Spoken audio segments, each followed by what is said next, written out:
ನಮಸ್ಕಾರಗಳು ಎಲ್ಲಾ ಪ್ರೀತಿಯ ನೆಚ್ಚಿನ ಪ್ರೇಕ್ಷಕರೇ, ನಾನು ನಿಮ್ಮ ಪ್ರೀತಿಯ ಸಂಹಿತಾ ಉಪಾಧ್ಯಾಯ.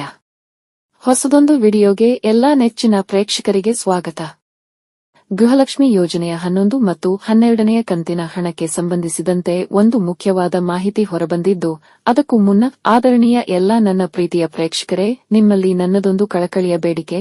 ನಾನು ಈ ಚಾನೆಲ್ ಶುರು ಮಾಡಿ ಹತ್ತತ್ರ 1 ವರ್ಷವಾದ್ರೂ ಸಹ ಇನ್ನೂ ಸಹ 1,000 ಸಬ್ಸ್ಕ್ರೈಬರ್ಗಳು ಕೂಡ ಆಗಲಿಲ್ಲ. ಪ್ರತಿ ಬಾರಿಯೂ ಕೂಡ ಪ್ರತಿಯೊಂದು ವಿಡಿಯೋ ಅಪ್ಲೋಡ್ ಮಾಡಿದ ನಂತರ ಸಾಕಷ್ಟು ಜನ ವಿಡಿಯೋ ನೋಡುವರು, ಆದ್ರೆ ಅದರಲ್ಲಿ ಕೇವಲ ಒಬ್ಬರೋ ಇಬ್ಬರೋ ಸಬ್ಸ್ಕ್ರೈಬ್ ಮಾಡುವರಷ್ಟೇ ಹೊರತು ಬೇರೆ ಎಲ್ಲರೂ ಕೇವಲ ವಿಡಿಯೋ ಮಾತ್ರ ನೋಡುವರು. ಇದು ಮಾತ್ರ ತುಂಬಾ ಬೇಸರದ ಸಂಗತಿ.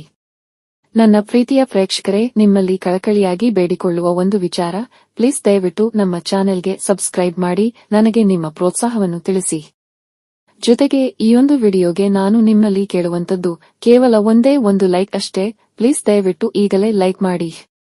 ನಾಳೆ ಮತ್ತು ನಾಡಿದ್ದು ಅಂದ್ರೆ ಇವತ್ತಿನಿಂದ ಮುಂದಿನ 2 ದಿನದೊಳಗೆ ಗೃಹಲಕ್ಷ್ಮಿ ಯೋಜನೆಯ 11 ಮತ್ತು 12ನೇ ಕಂತಿನ ಹಣವು ಒಟ್ಟು ಮೊತ್ತ 4,000 ರೂಪಾಯಿಗಳು ಮೊದಲ ಹಂತದಲ್ಲ 12 ಜಿಲ್ಲೆಗಳಿಗೆ ಬಿಡುಗಡೆಯಾಗುತ್ತದೆ ಎಂಬ ಸುದ್ದಿ ಸಿಕ್ಕಿದೆ.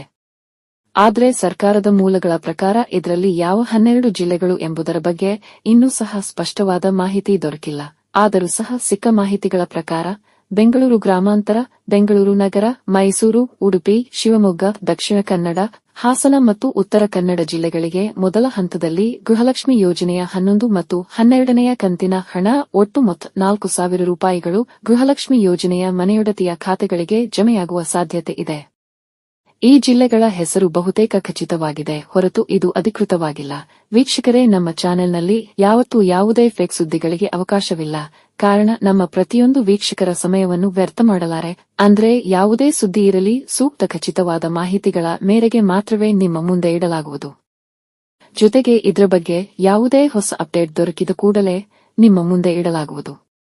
ಇದರ ಜೊತೆಗೆ ಅನ್ನಭಾಗ್ಯ ಅಕ್ಕಿ ಯೋಜನೆಯ ಹಣಕ್ಕೆ ಸಂಬಂಧಿಸಿದಂತೆ ನಮ್ಮ ಚಾನೆಲ್ನ ವೀಕ್ಷಕರಲ್ಲಿ ಕೆಲವರು ಅನ್ನಭಾಗ್ಯ ಅಕ್ಕಿ ಯೋಜನೆಯ ಹಣ ತಮ್ಮ ಖಾತೆಗಳಿಗೆ ಬಂದಿಲ್ಲ ಎಂದು ಪ್ರಶ್ನಿಸಿದ್ರು. ದಯವಿಟ್ಟು ನಿಮ್ಮ ಬ್ಯಾಂಕ್ ಖಾತೆಗಳನ್ನು ಒಮ್ಮೆ ಚೆಕ್ ಮಾಡಿ ನೋಡಿ. ಯಾಕಂದ್ರೆ ಅನ್ನಭಾಗ್ಯ ಅಕ್ಕಿ ಯೋಜನೆಯ ಕಳೆದ ತಿಂಗಳ ಹಣಕ್ಕೆ ಸಂಬಂಧಿಸಿದಂತೆ ಈಗಾಗಲೇ ಸರ್ಕಾರದ ಕಡೆಯಿಂದ ಹಣದ ಜಮಾವಣೆಯ ಕಾರ್ಯ ಮುಕ್ತಾಯವಾಗಿದೆ. ಮಾನ್ಯ ವೀಕ್ಷಕರೇ, ಇದಿಷ್ಟು ಈಯೊಂದು ವಿಡಿಯೋನಲ್ಲಿ. ನೀವೇನು ನಮ್ಮ ಚಾನೆಲ್ಗೆ ಹೊಸದಾಗಿ ಬಂದವರಾದರೆ ಅಥವಾ ಇನ್ನೂ ಸಹ ನಮ್ಮ ಚಾನೆಲ್ಗೆ ಸಬ್ಸ್ಕ್ರೈಬ್ ಆಗದಿದ್ದರೆ ದಯವಿಟ್ಟು ಸಬ್ಸ್ಕ್ರೈಬ್ ಮಾಡಿ ನಿಮ್ಮ ಪ್ರೋತ್ಸಾಹವನ್ನು ತಿಳಿಸಿ. ಸಿಗುವ ಮುಂದಿನ ವಿಡಿಯೋನಲ್ಲಿ. ಅಲ್ಲಿವರೆಗೂ ಧನ್ಯವಾದಗಳು.